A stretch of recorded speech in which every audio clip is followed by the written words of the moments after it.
Alright, so we got the elections in Germany and Deutschland. I think these numbers may be final, if not very close to final. The 2025 live results, as you can see here, CDU number one, 29%, and the AFD coming a close second with 21.2%. We're going to be discussing what that means. The other ones are the SPD, the Greens. This is the party that will send police officers after you if you live in Germany and say that their politicians look ugly or are fat. All of this is against German law. You gotta understand, the Kaiser probably returned, and he has aristocrats. The politicians are now the aristocrats. So you, as a peasant, like you as a lowborn, you're not allowed to make fun of the politicians. Now, if you're in lesser nations, so you're in Romania, you're in the United States, you're in other places, you're actually allowed to make fun of politicians. But in Germany, they're more advanced. They're more progressive. And so the Greens, this party with this mentality, managed to get 11.1%. Again, I think like I saw like 4 or 5 cases on Twitter where a Green politician was upset that a citizen insulted them in some way. There was even Andrew Torba from Gab, right? Like the owner of the social media Gab. He showed that he got a request from the Bundeswehr, whatever the fuck their FBI arm is called, that some person insulted a Green politician on his platform. And he wanted the IP, he wanted the address, they wanted it. Alright, so with that out of the way, let's talk about what this means. The AFD is number 2. It means nothing. Absolutely nothing. They can't form a government. They have absolutely no decision, no executive decision, because the German country, in their infinite wisdom, has decided to form what they call the cordon sanitaire, a sanitary cordon around the far ultra right, the sublime right, the extreme right. I'm running out of epithets. In reality, they're not as right as like Trump's Republican Party, right? Compared to the rest of the world, the AFD, I would say they would even be considered left-leaning in Eastern Europe in many places. So they are going to be completely isolated as they were up until now. The only thing that they can do is they can hold speeches, they can talk in parliament, which is going to be the duty of the vigilant press to make sure that they clip that out of context or they don't show it to the people. And they can also propose legislation that nobody will vote for, except for themselves. And that's pretty much it, right? Like, this is the extent of their power. Now, some individuals will blame that, well, this is what happens in a system where you have more than 2 parties. No, that's not the case. Like, even if there were, let's say, other right-wing parties, do you think that the Greens would vote for someone like the AFD or with similar ideology? Do you think that the CDU would share votes? Like who do you think? Like let's say the Republican Party from the United States would be made in Germany. Who do you think would vote for that? Well, probably some people from the AFD, right? So like if you have 2 right-wing parties, they would just share from these 21.2% of the votes.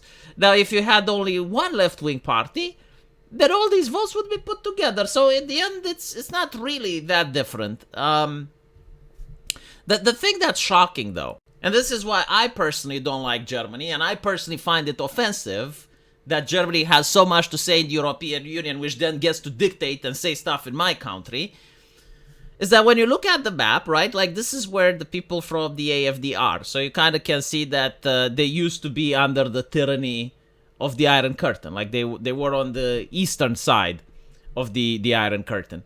And so like these people don't like where the country is going. And this is who votes for the AFD. Meanwhile, it's Western Germany that constantly votes for the CDU. Now, the interesting part is that this is not how, morally speaking, like legally speaking, yes, you can, but like morally speaking, is not how a democracy is supposed to function. You're not supposed to form a cordon sanitaire. You're not supposed to like build the Berlin Wall. And so think that these citizens, like this part of your country, is immoral to the point where you can't even negotiate with them. Like there's really not a single issue where you can have a conversation, that there's no reason to even talk with them. And so, you allow their representatives to go in, but you don't form governments with them. You marginalize them. You don't listen to their concerns. You don't listen to their grievances. But you keep extracting wealth from them. Like, you keep, using their natural resources, and you keep taking taxes, and you keep all of that. Again, you can't do it. Like, legally speaking, it's not a crime. No one is stopping you. But from a moral perspective, they're still your citizens. They're still members of your country. Like, I don't know many nations that operate like this outside of the European Union. Like, even in the United States, yes, the Democrats and the Republicans disagree with each other, but there are like many projects and many things where they actually do communicate and they actually do work together. Meanwhile, in Germany, like, they constantly demonize these people and they use their entire media apparatus, which is subjugated by the state. Like, seriously, are there like people that are German here, right? How often do you have like a criticism like J.D. Vance gave to the European Union coming from someone within your press? I mean, it's not like, talking about free speech and free expression. This is a universal concept. It's not like an American Republican concept. This is probably what George Bush would have said back in the day. And so, like, my question is, how many people in your media, in the German press, are complaining, for instance, that you can't insult a green politician? Like, why can't you insult a green politician? Why not? Why can't a Hungarian insult Viktor Orban? Even the Russians can insult Putin. No, seriously, they can. Like, you can, like, if you're a Russian, you can go online and you can shit talk President Putin. I think the only country where you can't, it's actually China. Like, in China, in China, you can't say shit about Germans. Do you want to be like China? Because you don't want to be like America. I understand that J.D. Vance's speech is very problematic, difficult, right? Now, the good news, if you will, is that the AFD actually raised 9% compared to the previous elections. But again, in order for the AFD to be able to form a government, in order for the AFD to actually be able to have a say in the way things are run in Germany, they would need to get 50.1% of the vote. I don't see that happening. It's a cultural thing. Like, it's the cordon sanitaire, the Berlin Wall, is literally what divides them. And so, no, like, I personally don't see in the future the AFD getting 50.1%. What I do think, though, is that the AFD would actually be willing to work with the CDU and CSU on some issues. They'd probably not be willing to work with the Grüne, but yeah, I can actually see them working with other political parties. But unfortunately, right, this is the situation in Germany. Is it a democracy? I mean, it's in name only, in my opinion. Like, if you're not going to listen to the grievances and the problems from your people, and you're going to actually suggest that you should ban their political parties. So, like, what they want to do is even further. Like, they believe that all these individuals from this place should not even get representation. Because that's what it means to ban a political party, right? Like, you're not banning the voter. You're basically telling the voter, no, not only are your concern and grievances not of interest to us, but we also think they're illegitimate and they should be banned. Your grievances are criminal.